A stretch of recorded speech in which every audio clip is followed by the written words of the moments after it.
लोकसभा की आचार समिति ने व्यवसायी दर्शन हीरानंदानी के साथ अपने लॉगिन क्रेडेंशियल साझा करने के मामले में तृणमूल कांग्रेस सांसद महुआ मोइत्रा को दोषी ठहराने के लिए अन्य राष्ट्रों की साइबर एजेंसियों और प्रतिनिधियों और गैर सरकारी संगठनों और कंपनियों से जुड़े साइबर अपराधियों से भारत के समक्ष खतरों का हवाला दिया।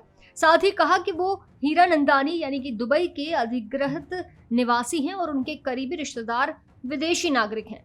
एक रिपोर्ट के मुताबिक समिति ने अपने निष्कर्ष में कहा है कि इससे विदेशी एजेंसियों के लिए संवेदनशील सामग्री लीक होने का गंभीर खतरा पैदा होता है।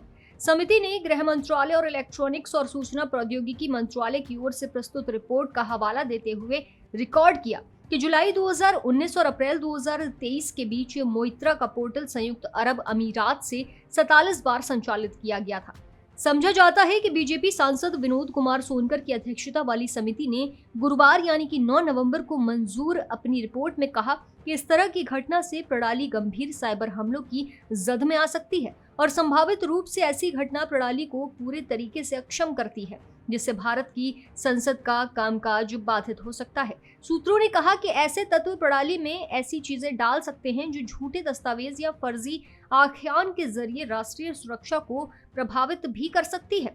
समिति को बताया गया कि पोर्टल पर सांसदों को पहले से भेजे गए मसौदा विधेयक सहित कई दस्तावेज उपलब्ध होते हैं जो सार्वजनिक डोमेन में नहीं होते हैं। गृह मंत्रालय ने अपनी रिपोर्ट में पोर्टल पर पहले से अपलोड किए गए 3 तलाक की प्रथा पर प्रतिबंध और दिवाला सहित 20 विधेयकों का हवाला दिया था। सूत्रों ने मसौदा रिपोर्ट का हवाला देते हुए कहा कि जम्मू और कश्मीर परिसीमन विधेयक 2019 को पहले ही प्रसारित कर दिया गया था और इससे ऐसी संवेदनशील सामग्री के लीक होने की संभावना है जिसका इस्तेमाल राष्ट्रीय सुरक्षा को क्षति पहुंचाने के लिए शत्रु तत्वों की तरफ से किया जाता है। सूत्रों ने कहा कि समिति बहुमत के साथ इस निष्कर्ष पर पहुंची कि हीरानंदानी से अवैध पेशकश स्वीकार करने के आरोप स्पष्ट रूप से स्थापित हो गए। ये उनके स्वयं के बयान और मीडिया में उनकी टिप्पणियों से पता चलता है।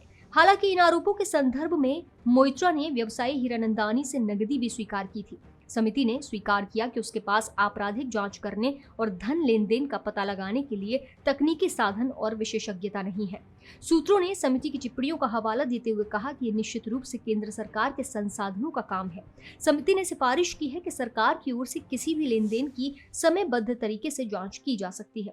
मोइत्रा ने समिति के समक्ष और बाहर अपनी टिप्पणियों में स्वीकार किया कि हीरानंदानी ने उनके लॉगिन क्रेडेंशियल का इस्तेमाल किया था। हालांकि उन्होंने इसके लिए किसी भी प्रकार के लेन देन को खारिज कर दिया। लोकसभा की आचार समिति ने गुरुवार को मोइत्रा को सदन से बर्खास्त करने की सिफारिश भी की थी। बहरहाल महुआ मोइत्रा का ये मामला थमने का नाम नहीं ले रहा। देखने वाली बात यह होगी ये मामला कब तक थमता है।